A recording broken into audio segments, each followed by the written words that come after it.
మనం మన యొక్క జ్ఞానేంద్రియాలను అనగా సెన్స్ని ఎలా రెగ్యులేట్ చేయాలనే విషయాన్ని తెలుసుకుందాం.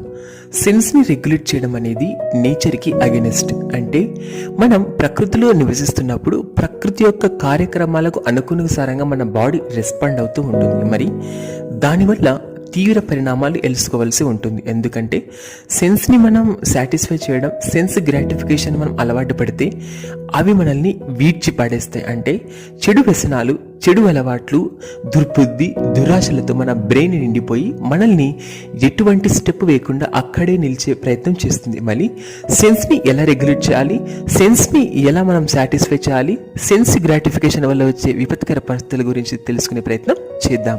ఎందుకంటే సెన్స్ని గ్రాటిఫై చేసే సిచ్యువేషన్స్లో సెన్స్ మైండ్ కంటే వెరీ స్ట్రాంగ్. ఎందుకంటే మనం మైండ్ ఎప్పుడు కూడా సెన్సిటివ్ గ్రాటిఫికేషన్ని కంటిన్యూగా అడుగుతూనే ఉంటుంది. మనం మన మైండ్ చెప్పే విషయాలను విన్నప్పుడు ఇంటెలిజెన్స్ అప్లై అవ్వదు. అంటే మైండే ఈజ్ వెరీ పవర్ఫుల్, బట్ మైండ్ని కూడా మనం రెగ్యులేట్ చేయాలంటే కేవలం అది ఇంటెలిజెన్స్ ఉన్నప్పుడు మాత్రమే అప్లై చేయొచ్చు. అంటే ఇంటెలిజెన్స్ ఉండినప్పుడు మనం క్వశ్చన్ చేయాలి. క్వశ్చన్ చేయడం వల్ల మైండ్ మనకు దానికి ఎగ్జాక్ట్ ఆన్సర్ ఇచ్చినప్పుడు సెన్స్ని రెగ్యులేట్ చేయడం అనేది వెరీ ఈజీ అవుతుంది. ఇది మనకు ముఖ్యంగా తెలుసుకోండి. ఈ సెన్స్లో మనకు ముఖ్యంగా నాలుక, చెవులు, కళ్ళు, ముక్కు, చర్మం మెయిన్ పాత్ర పోషిస్తాయి. కాబట్టి ఈ సెన్స్ గ్రాటిఫికేషన్స్లో ముందు మనం నాలుకని రెగ్యులేట్ చేయడం వల్ల రిమైనింగ్ సెన్సెస్ మనం కంట్రోల్ చేయొచ్చు. కాబట్టి ఈరోజు మనం సెన్స్ గ్రాటిఫికేషన్ అంశాన్ని చూద్దాం. మనకు మేజర్గా గేమ్ ప్లేయర్ ఇక్కడ ఎవరంటే మన యొక్క మైండ్, అంటే మన యొక్క మెదడు. మరి ఈ మెదడులో ఒక్కసారి మనం అబ్జర్వ్ చేస్తే మనకు అమ్యుగ్దల, hypothalamus, adrenaline, leptin, స్టిరోన్, టెస్టోస్టిరాయిడ్, ghrelin, leptin రకరకాల యొక్క హార్మోన్స్ని మనం ఎఫెక్ట్ చూపే థింక్ ఏదంటే మనకు మైండ్. అంటే మన బాడీ మైండ్ యొక్క గేమ్ని ప్లే చేస్తూ ఉంటుంది. మోస్ట్ ఆఫ్ ది పీపుల్స్ ఈ యొక్క సెన్స్ గ్రాటిఫికేషన్స్ వల్ల సెకండ్ స్టేజ్ ఆఫ్ థింక్ వచ్చేది మనకు యాంగ్జైటీ, అంటే కోపం రావడం జరుగుతుంది. ఈ కోపం వల్ల బ్రెయిన్ నుంచి మన యొక్క బాడీ యొక్క జ్ఞానేంద్రియాలకు సిగ్నల్స్ పాస్ అయినప్పుడు మన బాడీ దానికి తగ్గట్టు రెస్పాండ్ అవుతూ ఉంటుంది. మరి వీటిని రెస్పాన్స్ అమ్యుగ్దల ఎలా తీసుకుంటుంది? అమ్యుగ్దల ఎప్పుడైతే మనకు గేమ్ చేంజర్ అవర్ బాడీ, అంటే అమ్యుగ్దల ఒక రెస్పాన్స్ మనం జీవో పాస్ చేసినప్పుడు అది మనకు హైపోథాలమస్ ఆ న్యూరాన్స్ లింక్స్ ని పాస్ చేస్తూ వెళ్తుంది. ఈ హైపోథాలమస్ నుంచి మనకు అడ్రినలిన్ యొక్క హార్మోన్స్ రిలీజ్ అవుతుంది. అడ్రినలిన్ మనకు విపరీతంగా రిలీజ్ అయినప్పుడు విత్ ఇన్ ఫ్రాక్షన్ ఆఫ్ సెకండ్స్లో మనకు తెలియని థింగ్స్ కానీ, మనకు ఏదో నచ్చని థింగ్స్ కానీ, కోపం అనేది on the fraction of seconds మనకు అడ్రినలిన్ బాడీలో ఈజీగా స్ప్రెడ్ అవుతూ ఉంటుంది.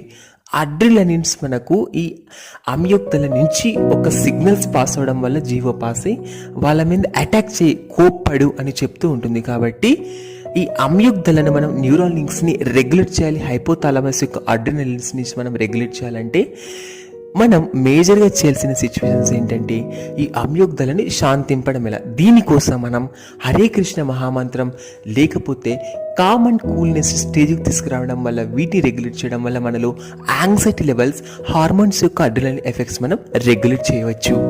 ఈ మధ్యకాలంలో ఈ యొక్క గుండె నొప్పులు, విపరీతమైన బీపీ, హై లెవెల్ షుగర్స్ మనం చూస్తున్నాం. దీనికి కారణం ఈ యొక్క సెన్స్ని మనం రెగ్యులేట్ చేయకపోవడం వల్ల ఈ బాడీలో ఉన్నటువంటి హార్మోనల్ అడ్రినలిన్ ఇంబ్యాలెన్స్ వల్ల మన బాడీ యొక్క రెస్పాన్స్ కంప్లీట్గా వేరీ అవుతూ ఉంటుంది. అంటే ఒక్క సెన్సెస్ని మనం రెగ్యులేట్ చేయడం వల్ల మనం కామాన్ని జయించవచ్చు. అంటే విపరీతమైన కోరికల నుంచి మనం దూరం అయిపోవచ్చు. ఈ కామం నుంచి స్టిల్ మనం వాటిని కంటిన్యూ చేసామనుకో అందులో నుంచి క్రోధం పుట్టుకొని వస్తుంది. క్రోధం పుట్టుకొని రావడం వల్ల మనలో తెలియకుండానే యాంగ్జైటీ లెవెల్స్ విపరీతంగా పెరిగిపోతాయి. ఆ స్టేజ్ వచ్చిన స్టిల్ ఆ స్టేజ్ మనం కంటిన్యూ చేయడం వల్ల నెక్స్ట్ మనకు కలిగేదే లోభం. లోభం అంటే మనకు జీవితంలో ఇంకా దాచుకోవాలి, ఇంకా సంపాదించుకోవాలి, ఇంకా నేను అటాచ్మెంట్స్ పెట్టుకోవాలన్న ఒక పిచ్చి అపోహతో మనం తెలియకుండానే తీవ్రమైనటువంటి ఒత్తిళ్లకు లోనవుతాం. దీన్ని కూడా ఇంకా స్టిల్ కంటిన్యూ చేయడం వల్ల మన యొక్క మెంటల్ యొక్క హాలోజినేషన్, మన మెంటల్ యొక్క సీక్వెన్సెస్ మారిపోయి స్మృతి భ్రమ కలిగి మనల యొక్క అపోహలు కలిగి మనలో ఉన్నటువంటి బ్రెయిన్స్ వర్కింగ్ సిస్టమ్ ఆగిపోతుంది. దాని తర్వాత మన బుద్ధి కంప్లీట్గా నశించి మనం అవివేకులుగా మిగిలిపోతాం. కాబట్టి సెన్స్ని అవి యొక్క సాటిస్ఫాక్షన్ కోసం మనకు కంటిన్యూగా అడుగుతూనే ఉంటాయి. వాటిని మనం రిస్ట్రిక్టెడ్గా మనం మనం మనం మనం బౌండరీస్ పెట్టుకొని రిస్ట్రిక్ట్ చేసుకున్నప్పుడు మాత్రమే జీవితంలో అత్యున్నతమైన విషయాల పట్ల మనం ఫోకస్ చేయగలం. సో అటువంటి సెన్స్ని మనం రెగ్యులేట్ చేయడానికి బెస్ట్ ఎగ్జాంపుల్ మనకు ఈ యొక్క తాబేలు ఏదైనా సరే తన మీద దాడి వచ్చినప్పుడు తన యొక్క అవయవాల్ని తన యొక్క దేహంలోకి లాక్కుంటుంది. అంటే తాబేలు పైన ఉండేటువంటి రక్షణ కవచం వల్ల ఏదైనా అటాక్ చేయడానికి వచ్చినప్పుడు తన యొక్క సెన్సెస్ని లోపల లాక్కుంటుంది తాబేలు. అదే విధంగా మనిషి కూడా బయట కనిపిస్తున్నటువంటి మెటీరియల్ అట్రాక్షన్కి లోనవుతూ ఉన్నప్పుడు